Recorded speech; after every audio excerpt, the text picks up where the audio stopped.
with help from their families. I have seen quite a bit of work going on with modern buildings now have ramps that can accommodate persons with wheelchairs. I've seen some sidewalks that have been refurbished to accommodate wheelchairs. Um, we have we having started our autism spectrum center. We have children, that seems to be something that is very much on the rise. These are very intelligent children who just happen to be wrapped up in their own world. And so the earlier we catch them, our center, we try to catch them as early as possible. And we provide interventions so that they can, maneuver the system as best as they can. And so we are proud of having that started to assist in getting our children. And we do have quite a number of children who are in the regular school system accessing intervention from that center and are progressing quite nicely. So the inclusion aspect is there. We also have one small deaf child who is now being included in the regular classroom. She has gone through a preschool year and her first year of learning sign language. And she's now sitting in a kindergarten class. I think it's 2 days a week, and getting her instruction. So we are moving in the right direction in small steps. Yes, and sometimes the small steps are what's necessary to help drive a movement even further. Yes. We also have the center down at McKnight and Addis Place. Those are two places where persons with disabilities who can't find, who are not able to get into the job market readily, they learn skills that can actually prepare them for entering the job market. And some of them, after going through their period of training, some of them can be employed by the public and private sector if they so desire. So we have a few things going on that are a plus in the right direction. And you mentioned the Center for Students with Autism. Do you have any idea of how many students are a part of that center currently? I think, I don't know an exact number, but I can tell you it is too many for our population. Right now, the capability is overwhelming because I don't know what is happening. The statistics are showing that we are having quite an increase in children being born and having autism. As I said before, autism is a spectrum disorder, and so it comes in all varieties. No two are alike. They can be brothers, they can be twins, but they're still different. And so the population is really frighteningly large. And we're finding them mostly in the preschool, kindergarten area right now. The center has been open for 2 years now, and I'm sure probably close to 100 children have been diagnosed or have been accessing. Some have been accessing, some do not access. Some have gone through the program and their parents feel that they don't need it anymore. But the numbers are just climbing. It's just climbing, and it's a cause for concern for those of us who are actually in the field, because we're trying to figure out, well, what is causing this increase in children with autism. But the exact number I am not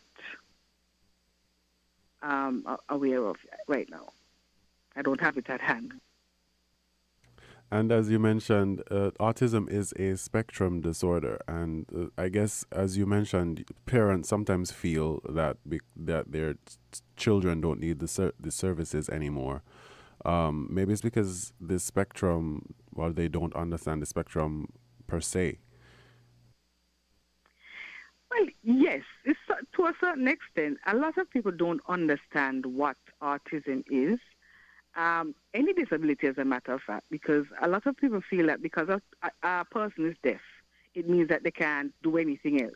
They can't read, they can't learn the understanding of what a disability is seems to evade a lot of people. When it comes to autism, because most times children, they're born normal, but the signs and symptoms of autism start to manifest themselves when it is time for them to start socializing with other children. So around 18 months to 2 years, that is when you really actually see a change in the children, because that is the time when they're not engaging with you, they're not laughing with you, they're not playing with other children, and that's what piques the interest of persons who are working with them. And so there are times it's hard for parents to understand that something is wrong with a child. Nobody wants to hear that something is wrong with your child. But it's unfortunate that in all of the disabilities, it's not only with autism, all of them, you do have parents who are so deep in denial that they deny their children the intervention that could help them. Because, again, pride takes over. Some of them is pride. Some of them, they just don't want to accept that something might be wrong. Some of them blame themselves. Sometimes, but we on the outside looking in, we don't know what they're feeling. We just have to be as empathetic as we can and try to encourage them, to access whatever help they can get. And I think you just touched on one of the reasons why parents might be apprehensive in keeping their children in the necessary programs to help them better navigate life is because of the certain stigmatizations associated with disabilities. That is very true. And as I say, we have come a very, very long way, because I remember the days when children were at home, hidden away. You didn't even know some of them existed. And now, persons are not afraid to come out with their children. They come out with them, they take them wherever they're going. Some of them, they have nobody to help them, so when they're on their way to work, they have to drop them off by somebody. And so you find persons are more forthcoming with their children, but you still do have a few who, again, they would prefer to have them hidden than for persons to actually, because they themselves don't understand what has happened to their child. And so, again, pride does play a part in it, and once they can get past that and access what is there for them, most times the parents are very happy to see where their children have come from and where they are. That is very true. Persons who do not have disabilities, we have to be empathetic, because we tend to say some very harsh things sometimes that, cause parents to, recoil. And, it is hard for them not having support, because some of them, families don't support them. Some of them have some very supporting families. But you can't keep them hidden in the family alone, because the world is a big place and you don't know where the child will end up. You have children who have been so sheltered by parents, and then parent drop down dead. What happens to the child? So you see, it's a whole, it takes a whole village to raise a child. It still happens. Even though we don't see it, it still happens. It takes everybody to help with these children and adults, because they do grow into adults. They don't stay small. That is very true. Has there been any sensitivity training on a community level concerning dealing with persons with disabilities?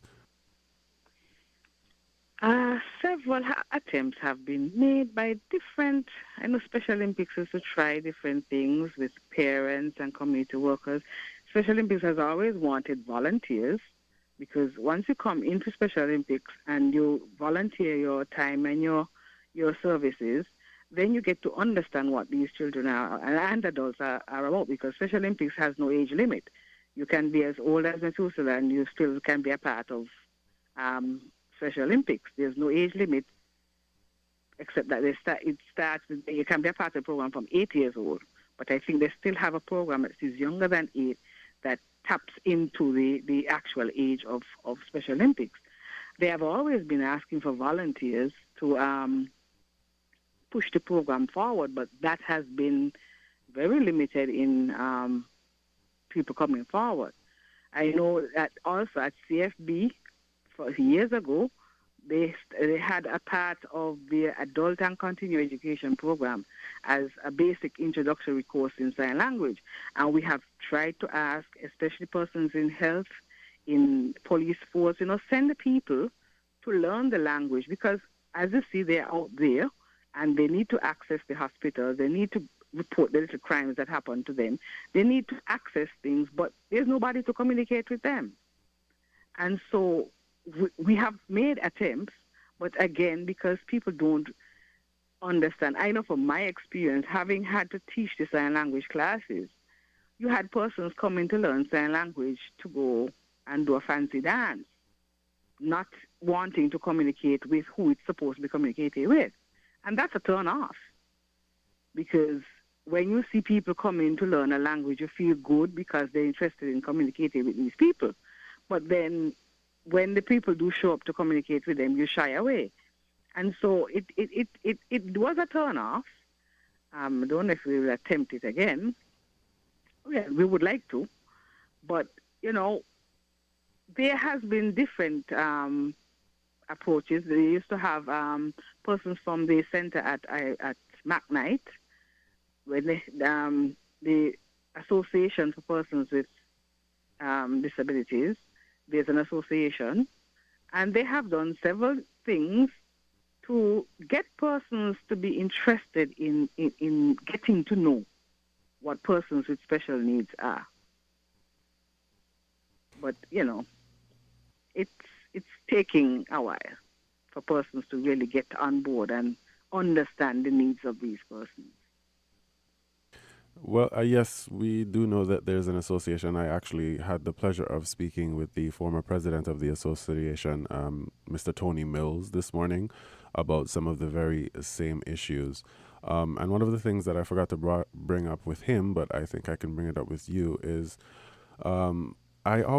this is my personal opinion, we have modern language courses where we teach Spanish and French, and they're basically mandatory classes that students have to go through high school. And I always thought that the indoctrination of sign language as a mandatory language course is necessary. Well, I can see your point. It is a language because, again, as I always say, I saw it somewhere and I adopt it, that whatever you teach, whenever you teach to the slowest or the most difficult of children, it benefits everybody. And when I first started teaching, I started out teaching in special education. I've never taught in a regular school. And we taught every child sign language. And even today, those who are adults who were not deaf can still come and communicate one or two words with those who are deaf because we taught everybody the language. It can only help. And I think we did take some of our children and we had them in a regular classroom, but as teachers, we went with them.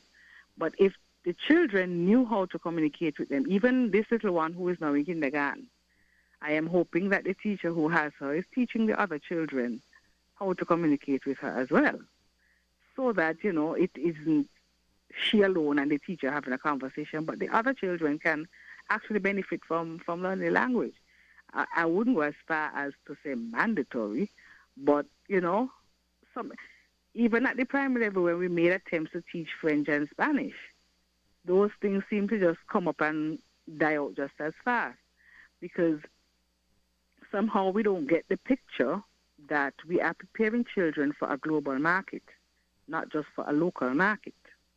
And so if we expose them to what is out there, because they don't know where they will end up. You see how much children are now heading off to Taiwan and Cuba and those places to study and have to go and immerse themselves into a whole year of learning a language, something that they could have been doing in the 15 years they spend in school.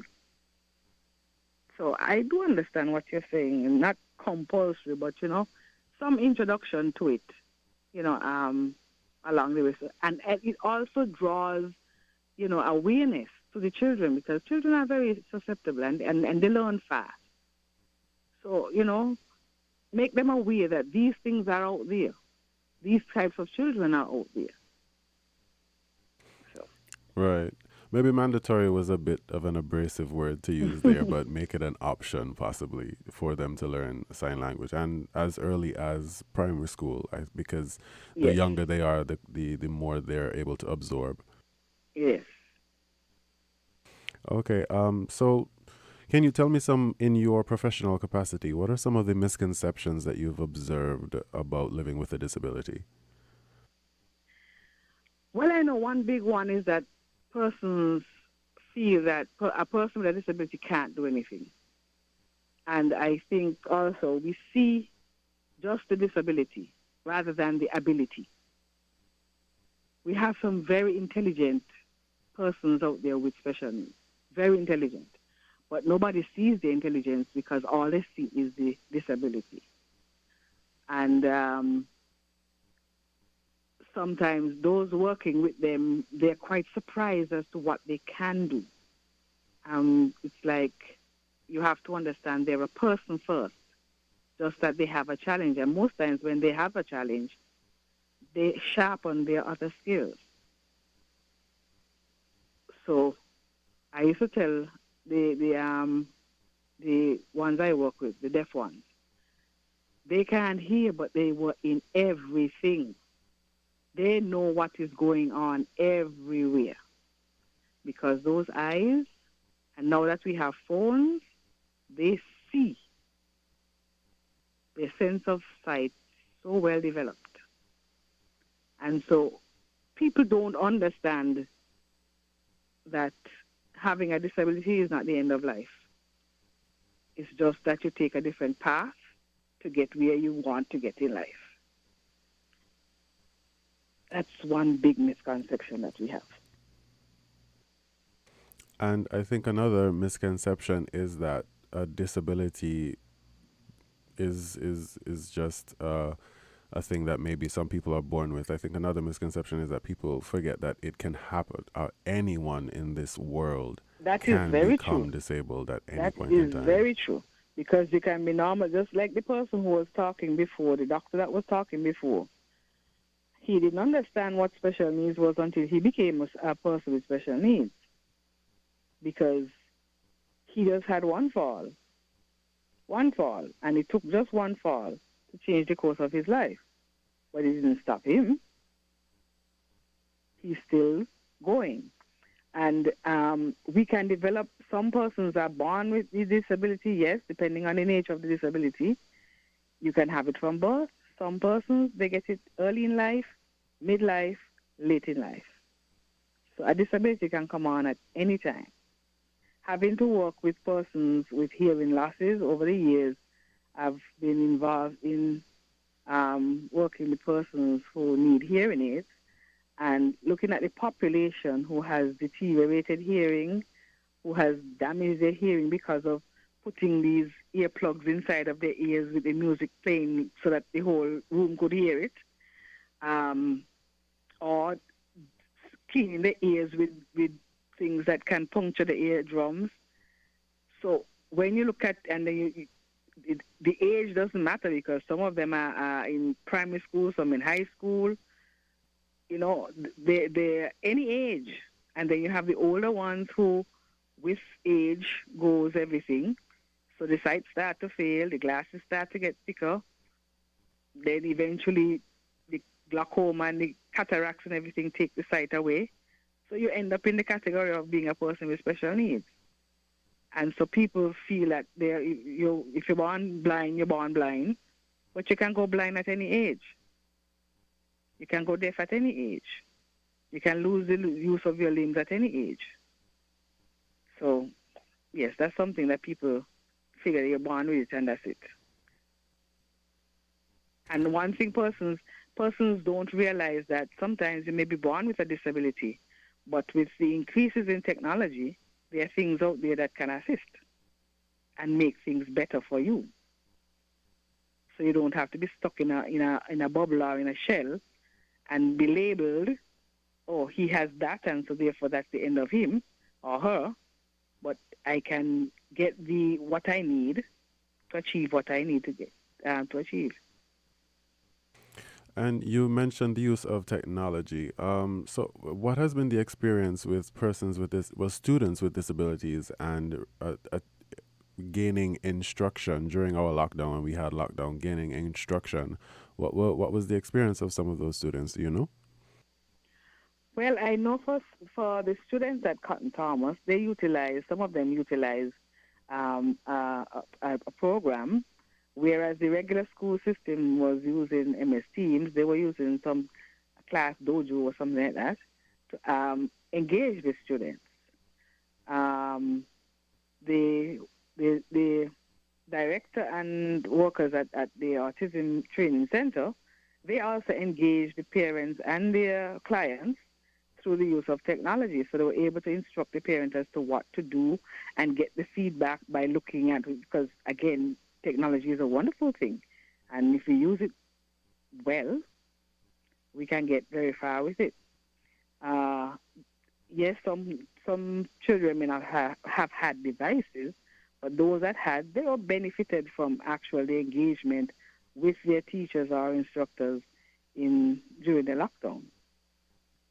There are programs that can be installed on computers to work with the blind that talk back, and the blind students at our schools, they have access to this.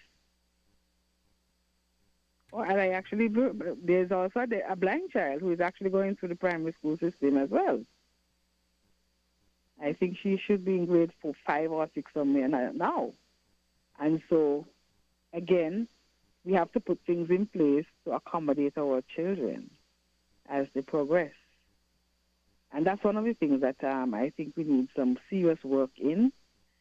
We want to include, but we need to invest in what would make inclusion work for our system. And that's a very good point. For some reason, inclusion and accessibility seems to elude the general public most of the times in the public and the private sector, which is unfortunate. Yes. And that is very true. Was there a learning curve as it pertains to the use of technology with the students the students who have disabilities? Was there a steep learning curve, or was it something that was easily manageable as it pertains to technology? I think because I know for the students at Cotton Thomas, I think over in Nevis as well, we try to include them in everything that is going on. And so introduction to computers is a part of their program. So they know they have been introduced to computer use, and they have regular sessions with a teacher who actually goes through, how to. We started off years ago with just learning the parts of the computer and then learning how to turn it on and turn it off. So it's not foreign to them. It was a good thing that they got the introduction to it, because now with wonderful Miss COVID, we now have to rely quite heavily on it in these times. So it wasn't. I wouldn't say it was a learning curve for them, but because they're introduced to it at school, some of them may not have had the curve might have been they may not have had their own personal devices at home, but and also the nature of their disability as well. Because if their level of understanding isn't as high as a normal child, then there would be challenges in getting them to understand how to use the thing. But that's where you engage the parents as much as possible. So parents also learn. They play an integral part in ensuring that their children can access and benefit from whatever services are available to them. Okay. And what are one or two recommendations that you would make to people who are unaware to provide support within the minority group of persons with disabilities? Well, I think what I would recommend is for persons to actually be aware as to what is going on in the world. We can't be burying our head in the sand, and a lot of us like to say, well, it doesn't affect me, and so therefore it doesn't. I don't need to bother with it. As some persons say, you don't know until it happens to you or somebody close to you. But if we are more aware, we have to make ourselves aware. Um, Persons who can make policies that can govern the the lives of our population. It would be wonderful for them to actually get on board and actually provide. They are not you're not asking for handouts. You're asking for basic human rights. And if they don't have that, then we are actually saying that they're not human, and it's not fair to them because they are just like me and you. All that happens is that they have something or some part that isn't functioning like mine and yours. However, they are human beings, and so for persons who have access to these policies that can actually make life better for them, get them done, signed, distributed, um, public service announcements. Persons it would be nice for, I don't know if it's the association or social development, persons who have access to this technology that they can put out PAs that can, make people aware and understand. Do documentaries on the life of a person with special needs so that at least persons can see that they do things, they are contributing, find them, they're all over the place. And these are ways that persons can be more aware. Even, for example, we have our deaf population who want to learn to drive. Two of them in Nevis are driving, but our laws still, we don't have anything to say, well, they can't drive. Our laws refer to persons with special needs as imbeciles. I would like to see that changed. So I would like to appeal to the lawyers and the legal minds that we have in the Federation to start working on updating our language. Start with the language. Because they're not imbeciles. They are persons with special needs. So that's my 2 cents. And I appreciate your 2 cents very much, Ms. Jacobs. Thank you so much for speaking with me this afternoon. It was a very informative conversation. You're welcome. All right. We will take a quick break and we will be back with more voices. We're different. We're 98.9. 98.9. Win FM.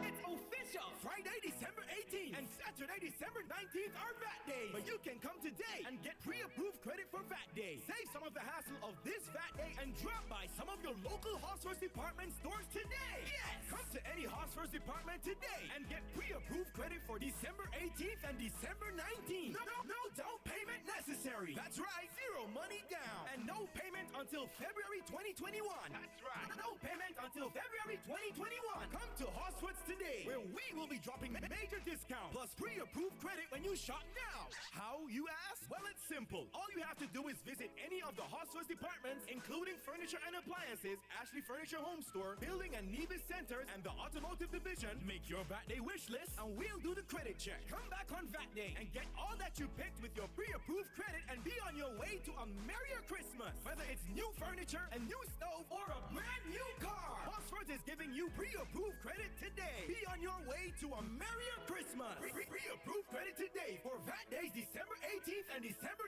19th at Hosford. Visit stores for all details.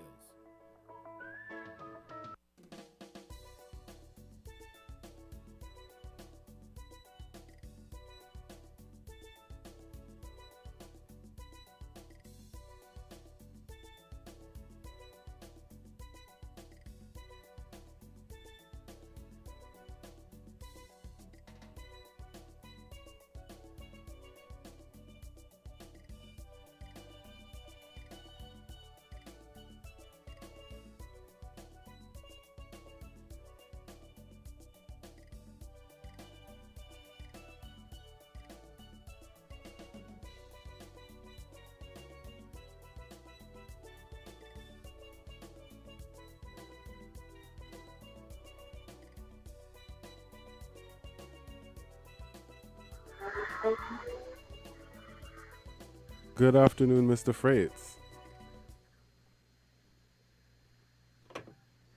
Good afternoon, Mr. Fritz. You're live on Voices. Good afternoon. Oh. Well, I apologize. We had a caller, Mr. Fritz. He was about to give accolades to Miss Jacobs, as she was saying that she was very knowledgeable. Caller, you're live on Voices. Mr. Browne, for some reason or other, we got disconnected. I did not hang up on you, and I don't know what happened. Well, thank you very much for calling back, Mr. Fritz. Go right ahead. Well, I'd like to tell Mrs. Jacobs, Christmas Jacobs, I've always looked at her on the briefing, and I give her credit because, honestly, that's a lot she does. She was very knowledgeable just now, and that is one of the most knowledgeable person I've heard on the radio for a long time. I disagree with her when she said that was her 2 cents and said goodbye. As far as I'm concerned, that was $1 million, not cents. I do agree with her when she said each of us has some form of disability. And I say this, that, oh Lord, it's going to raise some questions in people's minds. I consider myself sometimes with a disability. I have a medical problem called sciatica nerve pain. And now I have developed a new one called neuropathy. It affects your walking, actually. It slows you down a lot. And because of who I was, very active, it has put me in a position where sometimes I wonder if people wonder, why am I walking different? Why am I walking slow? But I have to give credit to persons who know me and persons who do not know me, especially when I'm at the junction where we have to use the traffic lights for crossing. Some people would walk with me because they recognize I'm walking very slow. For that I say thanks. And there's some who would just walk up to me and say, Derek, something wrong with you? I mean, as if to say, well, nothing could be wrong with Derek V. Fritz. I do agree with Mrs. Jacobs Christian. We all have some means of disability. And for this reason, when I go to Value Mart, I park in the handicap. I'm not handicapped really, but because of my getting out of the vehicle very slow and then having to walk that slow to get a car to get into the building, I consider myself with a disability. And she's perfectly correct. If your vision has decreased, that is a disability. And I say that to say this again. I have a problem. I'm scheduled for eye surgery, so I do have a disability. So when people see me and see I'm walking slow,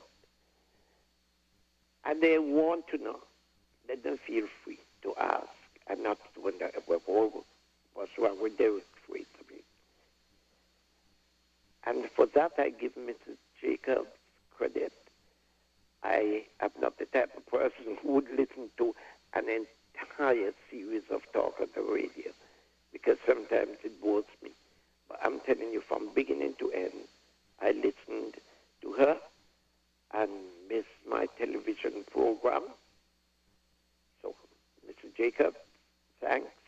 Let me be the first to congratulate you, and let me be the first to wish you season's greetings for a Merry Christmas and a prosperous 2021, and continue what you're doing. God bless you. And Mr. Browne, do the same. God bless you, and continue what you're doing. Thank you. Bye-bye. Thank you very much, Mr. Fritz, for your call. And I am sure Ms. Jacobs would appreciate those well wishes from you. She very much she had a fearful reaction to my request for an interview because she didn't consider herself a public speaker, and I thought she did a fantastic job, as Mr. Fritz suggested. We are still taking calls for anyone who is interested on giving their 2 cents on the topic for discussion today, which is the International Day for Persons with Disability, and talking about inclusion, accessibility, and understanding certain misconceptions and trying to do away with certain stigmatizations about persons with disabilities, and doing away with the notion that, or doing away with the belief that they can't, and try and focus on what they can. Try and build education systems, policies in place that can provide for persons with disability to become a contributing person in society. We will take a short break for some ads, and then we will be right back.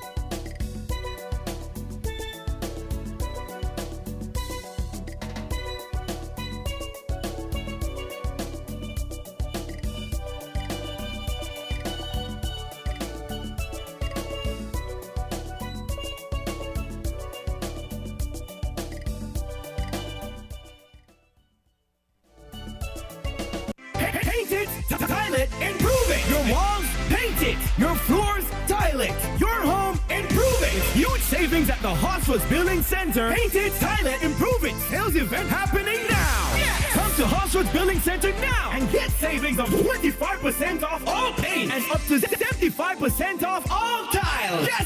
Nothing's ever keep at Hospice with up to 75% off piles of tiles in all styles and 25% off all paint. Come now and get a chance to win $500 shopping spree at Value Mart with the purchase of 5 gallons of paint or more. That's right. Buy 5 gallons or more of paint and you get a chance to win $500 in free groceries. Starting now until December 31st, 2020. It's your home. So paint it, tile it, improve it. At Hospice Building and Nevis Centers, year-end Paint It, Tile It, Improve It sale. Come now. Save big and simply paint it, tile it, and improve it. The event starts now and ends December 31st, 2020. Terms and conditions apply. See store for details.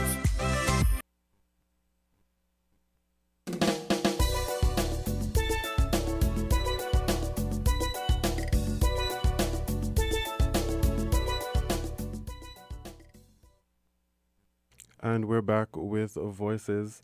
We have a caller. Caller, you're live on Voices. Voices. Good afternoon, Devon. Hello. It's Kevon, actually. Good afternoon. Oh, it's Kevon. Yes. Kevon Browne? Yes. All right. Good afternoon, Kevon. Good afternoon. Yes. Well, I want to give God thanks for today. Thanks for being alive and being able to do what I can do.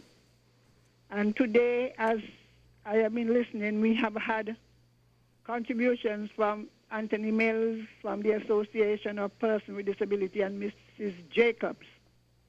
And I want to commend all those who work with the persons with any kind of disability. I don't think that people understand they have the correct definition of disability. Let me turn on my radio.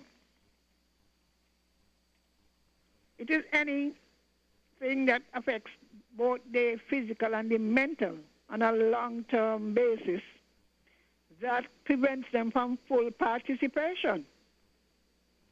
So the last caller was saying, he has certain things. You're disabled, or you're differently abled. And if our people were to see it not as a tag of shame, but just as a description, then we would have a different response. If you have diabetes, all those non-communicable long-term things, you are, in fact, by definition, disabled. We have people who have strokes and whatever. Some people don't want to be associated with. But the more we associate with, the stronger is our power to advocate. You would have heard all about inclusion and lack of access. If you got a stroke, you can't climb steps. You might not even be able to get out of the bed.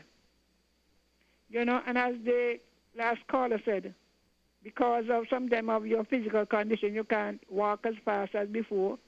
And certain accommodations should be made for you. Well, I am disabled, I can't see. And I give God thanks for what He is doing for me.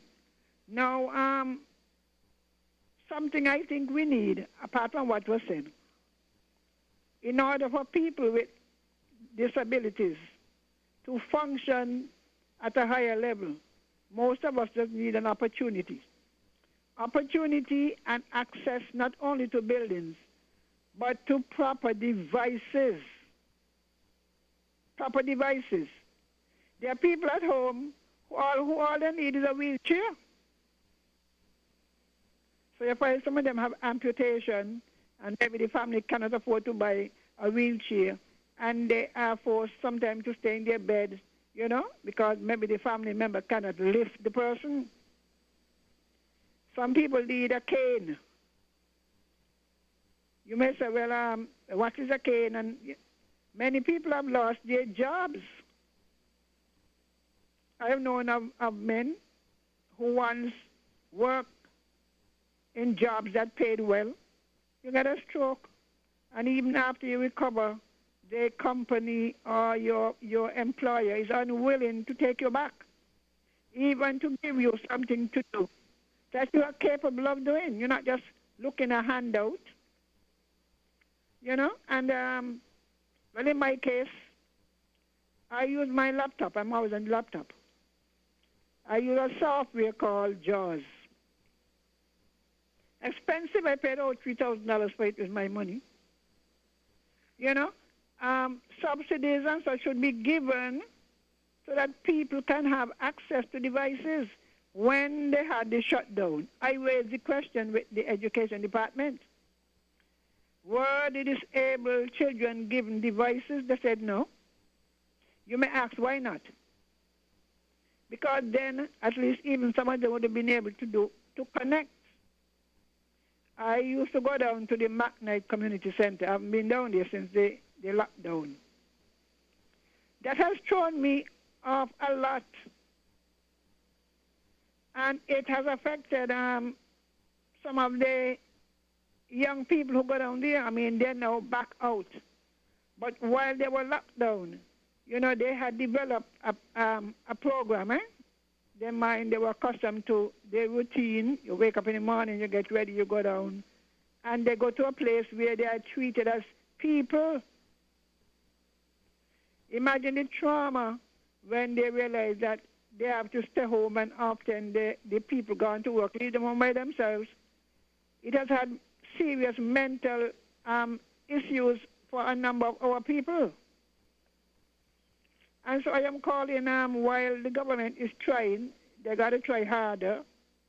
We are asking to have a policy. We have ratified the convention. which outline what should or should not be done in terms of legal. Some laws have to be changed, some have to be passed to make life easier for disabled people in terms of they have a right to work. These are basic human rights. Therefore, the labor law should be so designed to enforce. If you have a thing, you should be able to go back to your job. Not be terminated because you have a disability. Some people may be physically, but mentally they are capable. So I am waiting to see the policy. We are lobbying. Advocacy is what I do. And as I said, we have got to take this thing seriously. There are many elderlies out there, disabled. Because remember, it has to be a long-term thing, not to fall and break your foot. And if it's in a cast, you're temporarily disabled. You're not considered a disabled person. Long-term. And I am asking people to reach out. Reach out to those in your relatives, those in your area. We are having the population census coming up. And I hope that when you ask the question, you will answer truthfully, because I can tell you, I work as a statistician, and when we had the census, I worked at the last 2001. I retired in 2003, 2004. The question was asked, and some people were dodging it. Can you see out of both eyes or whatever? Because some people don't want to be classified as disabled. They don't answer, or they lie. Now, what they don't realize, if you are to have a policy for disabled people, you need statistics. The government can't plan for people with stroke or people who need wheelchair if you are out there denying it. The census is about to begin. If you have somebody in your home who is disabled, you can't deny their existence when they ask, is anybody? No. And you have somebody in your house. How can they get help when they're planning the social services expenditure budget? You will not be accounted for because you are not counted in. So I'm encouraging people, we are going to have the census. We want to capture, because other countries know. Countries don't know. When hurricane comes, do we know where the disabled people are? Some say yes, NEMA say yes, but sometimes I wonder, because you might see them once. So I am encouraging people today. Disabled people are people. They have all the rights in the Constitution as you do. They have all the rights, all the human rights as you do. And it is time enough that we lay aside some of the old way of thinking. Nobody can say, I am mentally disabled. And sometimes it leads to discrimination because I work at a certain place and thing. Some people always say we're not disabled. Who says who? I require some of the same services. Right now I need somebody to teach me Braille. As Mr. Anthony Mills said. Down at the center, we had Miss Eleanor Phillips. That is Archdeacon Phillips' wife. She was coming voluntarily to teach us Braille. But it is not a part of the program. You have one or two, Latoya came to give some deaf sign language. Now, you have young people down there. Well, I think one of them went to Jamaica to the deaf school. But we have young people down there. We have young people blind and visually impaired waiting. I went down there in 2018. That's when I started losing my vision. With this whole intention of learning to use Braille and my computer, because I done work all my life, most of my life using computers. No teacher, well, we have a young lady down there, Sharon Frederick. She tries. Through her, I am now able to use my computer. But what happened? We have some old computer down there.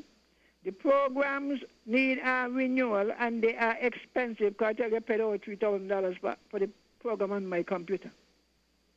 You know? You go home, what happened? You will be further along. We want to have access. So I am calling upon the authorities and organizations. We want to thank those who help. You have the Lion who support the blind thing. And we have others. We have some associations abroad. The St. Kitts Nevis Association in Washington, D.C., they donated some wheelchairs and stuff. We have groups in Canada. But we're asking other people to please donate. Right now, my pastor, Pastor Marjorie George, well, she's big for her size. Her wheelchair has been giving trouble. Every minute she's in distress. She urgently needs a large size wheelchair.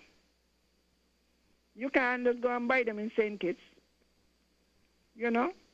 And so I am asking our people to be more generous. Think about the needs, because as I said, one day you wake up, you can't move. You have a diabetes and you get your limb cut off. What you gonna do? And I want to encourage more people to come out of your homes. We have some young people in wheelchairs and so at home or just sitting down. Come and learn a skill. Regain your independence. Thank your independence. Thank you, caller, for your contribution. Right, we're going to have to wrap up. We are over time, but thank you so much for your contribution. That is the end of our show. The topic today was International Day for Persons with Disability. And we've heard from many individuals about inclusion, accessibility, and seeing people with disabilities as people. And that is necessary for the forward movement of their inclusion in society. Thank you so much for tuning into Voices. Again, I was your host, Kevon Browne, and tuning again to another edition of Voices tomorrow. But please continue to listen to WinFM 98.9.